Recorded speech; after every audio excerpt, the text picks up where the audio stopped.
our biggest priority is to get information from the hospital as to what his condition is. There's a lot of varied information out there. Cindy went to the hospital today and was not given any information at all. We were told she would get a call at 7 o'clock this morning. That didn't happen. At 8 o'clock, she was told she'd get a call in a couple of hours. We're all here. Our phone is not ringing. So we are waiting for Doctors Medical Center to provide some information to his family about what's going on. I went there personally yesterday as his lawyer. I wasn't allowed to speak to anybody, even in hospital administration, when I asked. I was given the outside contractor security company's supervisor, and they said, I can't tell you anything, and walked away. So we don't know what his condition is. We don't know under what color of law he's being held away from his family. He has, to my knowledge, not been officially arrested. Nothing indicates that he's in immigration custody right now. Our suspicion is that it's the FBI that is detaining him. And so we don't know that. And we're operating in a no information environment. I've reached out to the sheriff's office, have gotten no information from them. And in that situation, although that may be the sheriff's calling now, I don't know. We just don't know what is happening. And we're asking for your guys' help as the media. You have connections. Maybe sometimes you can get information in. We're reaching out directly through the cameras to Doctors Medical Center since we can't reach them in person.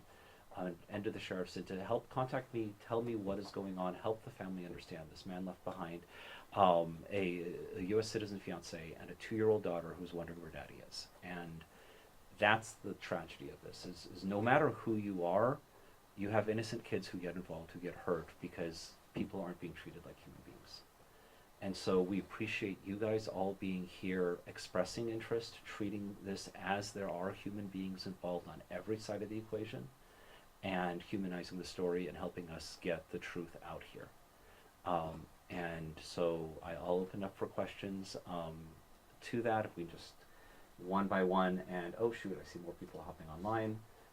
Apologies to those who are joining online that I didn't see you earlier as I was speaking, but we've got time for questions if you guys want anything. That's kind of our statement right now. Can you talk to us about the activity outside the hospital yesterday? So I was there last night.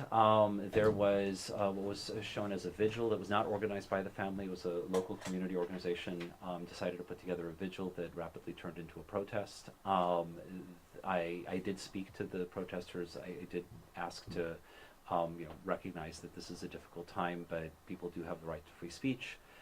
They came onto the hospital property, and the hospital called MPD out to get them to clear the property. And at that point, I ended up leaving. My understanding is 2 people were arrested for spray painting or painting in one way or another on the street after the main protest had dispersed. And I think they're still being held right now on, I heard, $40,000 bail. Which seems like a lot for a little bit of minor vandalism, but I'm not involved in those cases.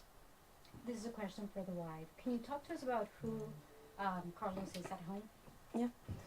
So first of all, my name is Cindy. Been with Carlos for a few years already, and he's very loving dad. We do have a daughter together. She's gonna turn 2 years in 2 months, and my daughter is Carlos' love. I was talking to Patrick early in the morning because he was asking how I was doing yesterday, and also my daughter. So it was hard for her to go to sleep because usually I do work. Carlos also works. And in the afternoon when he's coming back from work, he's usually the one that takes over for him to take care of my daughter. Meanwhile, I'm returning from work.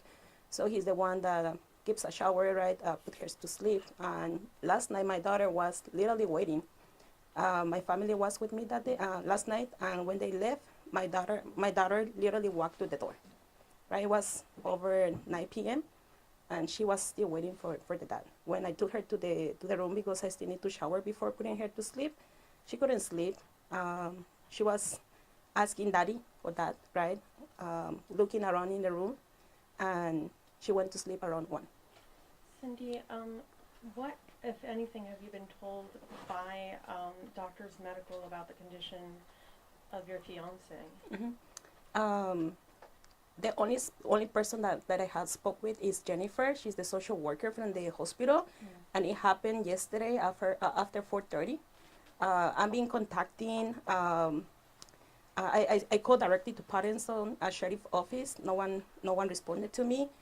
Been searching for answers because I think the first thing is I didn't even find out this situation happened from them. Someone from the press called my sister yesterday. I actually literally went to work because I wasn't aware about the situation that was going on in Patterson. So I was at work when my sister called me and she told me, oh, someone just called me, right? They are telling me that Carlos got shot and he's in hospital. And I thought that that person was kind of like agent, right, or someone related to police. So he asked us to meet him in the hospital outside the doctor's medical office. So my sister went to pick me up at the area that I was working on in Turlock, and then we drove together to the Modesto Center. When I got there, he was waiting for us, and in my mind, I'm still thinking that he's kind of the officer, right, related to the police or something like that. But ended up finding out that he's a reporter, and he was the main person that contacted me. After that, I received a call from the FBI. Her name is Christelle, if I don't mistake. She was telling me that she's in charge of the case and she will be the main contact with me because right now the case is under investigation. So I was sharing with her, right, I met this person outside the hospital. I find out from them. And at the moment I am still thinking, right, that he's an officer. So I mentioned that to her.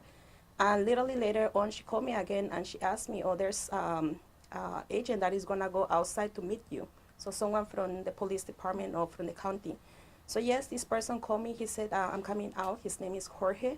So I met with him and he literally asked me to go inside the hospital on the emergency area. And we went to a room. He said, I'm gonna record you because I need to have this recorded, right? So this conversation. So I was expecting him to talk to me about Carlos. I literally asked him how he's doing. Is he in the hospital? He said, I cannot share any information. I'm not authorized. So after that, the only question that he asked me is about the person, right? How did I find out? The main intention for him is to find out if this is an agent or this is a police officer, right? Because if he's presenting himself that way, then they do have the right to arrest him. I told him at that moment, that's my interpretation, right? That's what I found out at that moment when we were connecting with him. To be honest, my mind was blind, right? So I didn't know what information I was getting. So after I confirmed that with him, he said, okay, you're good to go. So I was asking him, are you able to share with me the condition? He said, no, I'm not authorized. Is he in this hospital? No, I'm not authorized. So they didn't give any information. So I told my sister, there's no way for us to stay here because they are not willing to give any information. So I was driving back home. Like 5 minutes later, I received a call from the person from the hospital, the social worker, Jennifer. And she was the one telling me that finally she was authorized to talk to me, just to let me know that yes, he was at the hospital and he was, his condition is like stable. I asked her directly how many shots. She said, I cannot share that information. Where in the body, right, those shots happened. I cannot share that information. Can I talk to him over the phone or can I have any contact?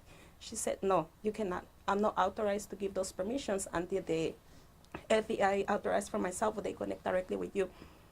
So I told her, okay, who can I connect with, right? So she told me, I'm gonna be the main contact only to offer updates about his health, his condition. So she told me, oh, I will call you tomorrow because I'm about to leave. It was almost 5 p.m., so that's the schedule that she has. She said, I'm gonna look for someone, right, that in case you call, they can give you information. She didn't give me any names end of the day, so I just trust her, right, that she's calling me today. So I was waiting for her call at 8 a.m. Nothing happened, so we went to the hospital. I went to the emergency room, spoke with the front person on the desk, and they told me no person with a name is in the emergency room. She asked me to go to the main lobby, to the hospital, so I went there. I spoke also with the front desk person, and they told me the name is not on the system. So I told them directly, I do have the room number because Jennifer gave it to me yesterday. And I asked her, can you please call Jennifer directly? Can she come to meet us, right? So because I need more information. So the answer that we got is Jennifer is gonna call you in a couple of hours, right? So until now she hasn't called. I think this question's for you. Yes. With ICE's statement, they said the officers were following their training and fired defensive shots to protect themselves and the public. Do you dispute that narrative? No, I think the problem is the training. If you look at that video and watch that video side by side with the Renee Good video, it's the same training, and it's horrible training. is CHP does dangerous stops day in, day out. They don't have this kind of issue. Here you have a not dangerous person, and when they tried to flee, first of all, the car was way too far behind. When you do a traffic stop, you pull up close behind. If you've ever gotten a ticket, you'll see CHP's on your bumper. Why? So this can't happen. When he tried to flee, an officer opened the door. That endangers the officer, it endangers everybody around there. That may well be ICE training, but if it is, it's horrible training. And so ICE may be very well saying, yes, they're following their training, but if that's the case, then ICE's own training puts their officers in danger, puts the community in danger, and the people they're trying to detain in danger. And that is a problem. That is what, if we're seeing the same stops over and over again, that's the root cause. I don't think the officers, I've worked with the officers here at the Stockton Field office, who I assume they're there. They tend to be very professional about their job and do the best they can within their training. But if you train somebody to do something in a dangerous and bad way, they will do it in a dangerous and bad way. And they will do it very well in a dangerous and bad way. And that's what you saw in this situation. So that would be my answer to that. Patrick, training aside, does it appear to you that Carlos is trying to run them over? Not at all. Watch that video carefully. He is doing everything he can to not run them over as they try their best to get in his way. And I see we've got questions online. What hospital is Carlos at? Doctors Medical Center. Was he ever a gang member or part of the 18th Street gang? From everything we've spoken to his family in Salvador and here, he was never in a gang. The arrest may have been connected to it, but he was not in it, which is why we think he was the only person who was acquitted. As far as I can tell, there's a murder trial. If everybody online puts their email address into this chat, I will send you all the documents that we have out of Salvador that show that he was acquitted. They are in Spanish, so if you're not a Spanish speaker, good luck translating. Sumi, can you tell us more about Carlos's life in the U.S.? What does he do for work? He works doing rehabilitation of burned down buildings or buildings that have suffered a fire, and he's on his way to work. He's lived here since 2019. As for detailed information about where he and Cindy live, we're not giving that out for their privacy and their security. Same thing with Cindy's full name. Just in this day and age, there's so much vitriol online. There's so many horrible things that out of the safety of the family, we're not going to be giving that out. To Lisa's question, why do we think he was targeted? We really think this was a horrible mistake of bad information, but it still makes no sense for ICE to have found him. We don't know, the only way ICE rolls out on a targeted pickup is either they get a report of fingerprints that go into their system, or somebody picks up the phone and calls. We don't know who on earth would call, and we have some suspicions, but we don't really know, and I don't want to be spreading rumors. I don't work for DHS. That's So. what I want to ask you. Yes. What do you think is confused? Do you think the agents of ICE act like racists, or what do you think about it? Well, I think in this case what we had is ICE probably got bad information and acted on it in a way that is in line with bad training. And that is just kind of the pattern that happens over and over again. Initially yesterday I had indicated that I believed it was a case of mistaken identity. Now that I got the record from Salvador, it seems like there may have been a trail that connects, but clearly there is no warrant. And again, you'll see the documentation here. It says he was the only person in this entire thing who was acquitted, and that he was in custody at the time and could not have been released until the warden verified that there were no other holds on him. So if he was released after being acquitted with no other holds on him, he cannot have a warrant. So that information must be either erroneous or completely made up. And only DHS knows what they're looking at. Can I share something yes. too? I want to share about an incident that happened last week. It was on Friday. Carlos and myself we discussed about meeting together in Turlock. And when he was on his way to meet me, the place that I was working at that moment, right? I ended up being pulled to the side, right, by police, by the Turlock police. And the reason they gave is because his windshield was cracked, right? The front windshield was cracked. So I didn't even notice that he was outside in the parking lot until the moment I clocked out and I went out, right? I find out, oh my God, that's Carlos, right? So I tried to approach. There were two police officers, one that was custodying Carlos on the side, and the other one was the one looking into the information on the system. So I tried to approach, but right away, one of the police asked me, okay, you need to remove yourself. I told them, right, that's my family member, that's my partner, my boyfriend in this case.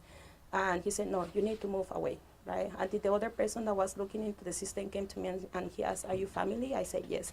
"Oh, that's good, right? Because we need to have some translation. He doesn't understand completely."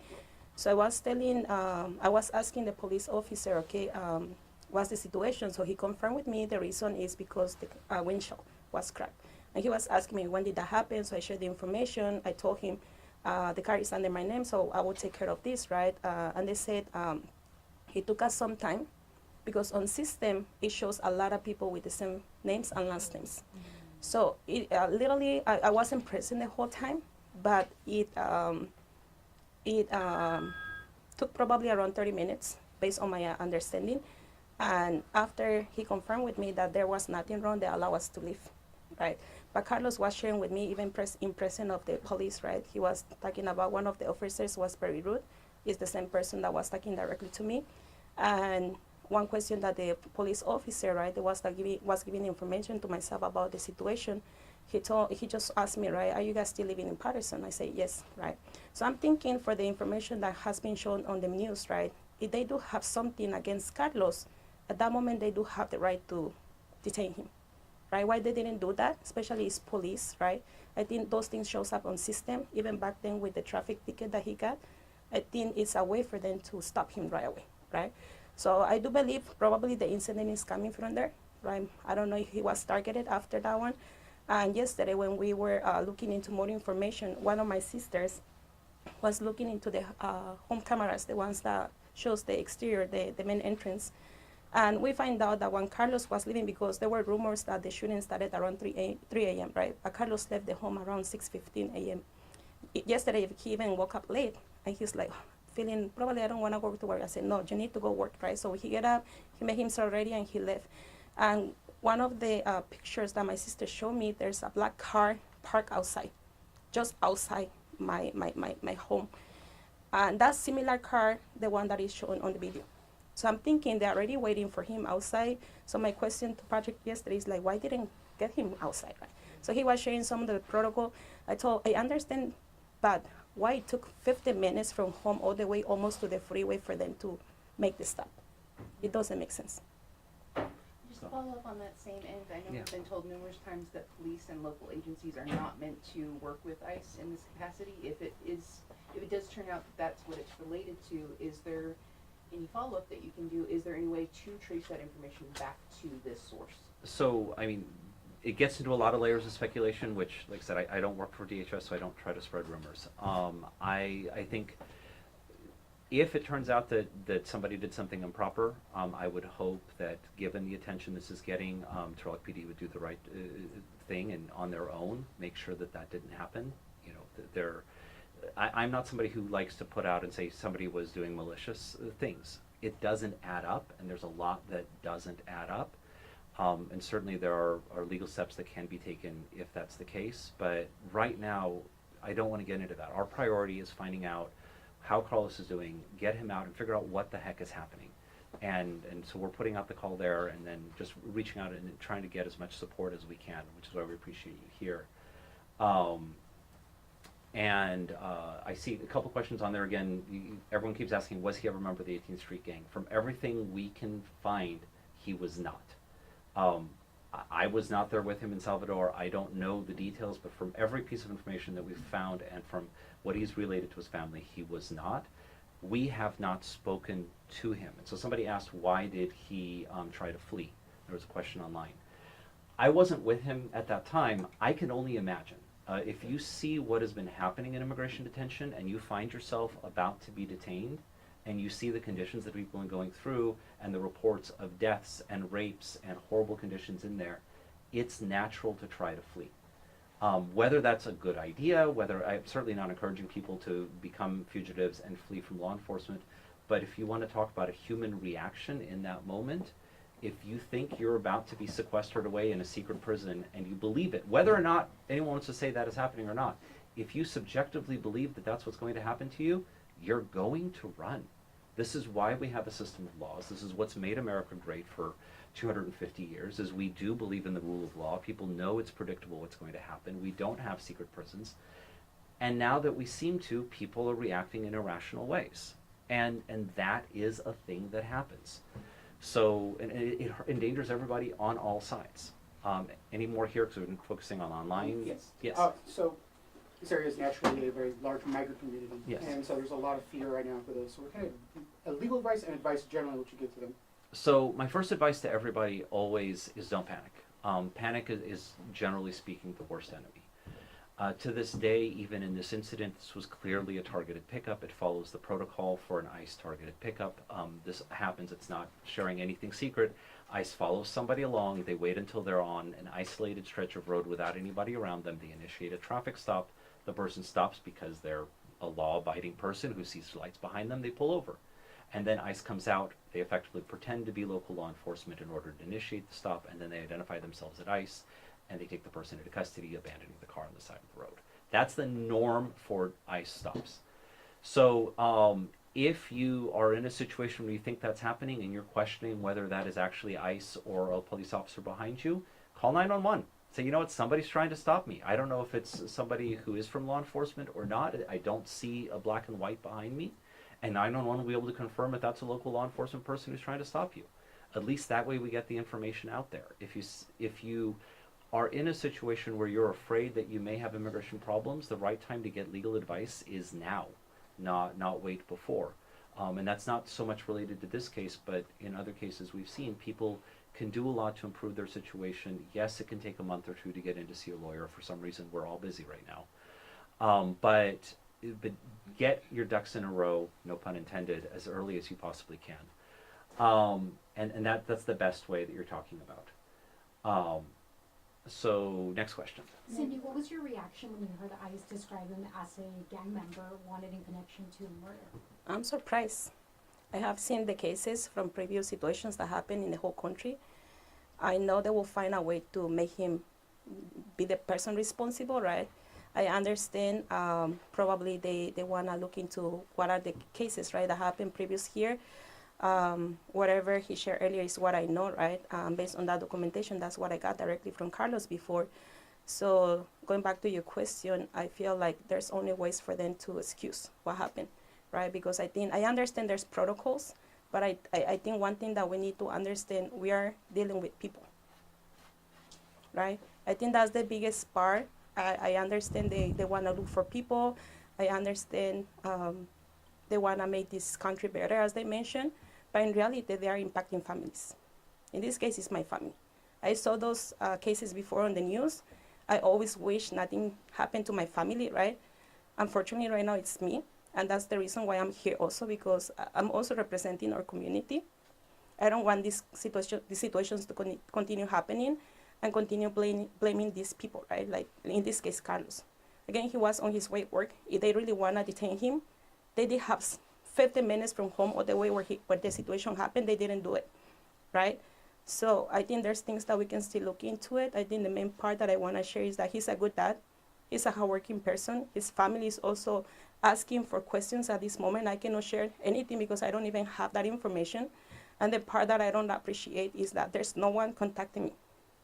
I need to come outside. I'm actually worried because there's a lot of people that is against. There's a lot of people that is supporting us.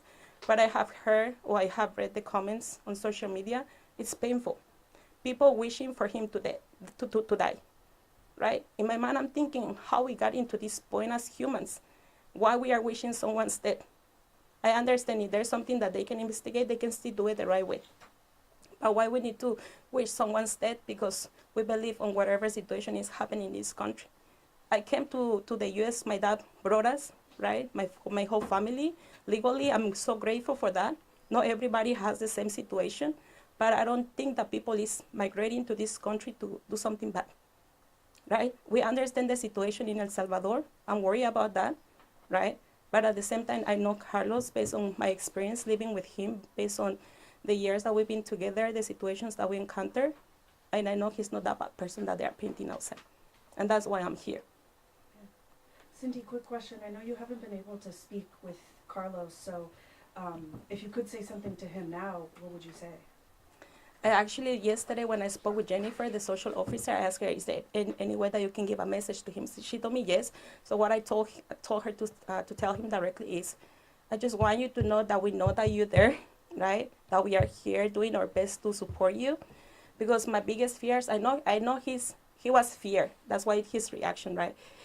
He always told me, Cindy, with this situation, I don't even know, right? I'm coming back to home after work. I told him, you just need to do your best, right? Be cautious, this and that. But in his mind, he always thought about that, right? There was one time that he told me, I just want you to take care of my daughter because that's my biggest fear. One day something happened to me, I won't be able to be here with her. That's my biggest fear.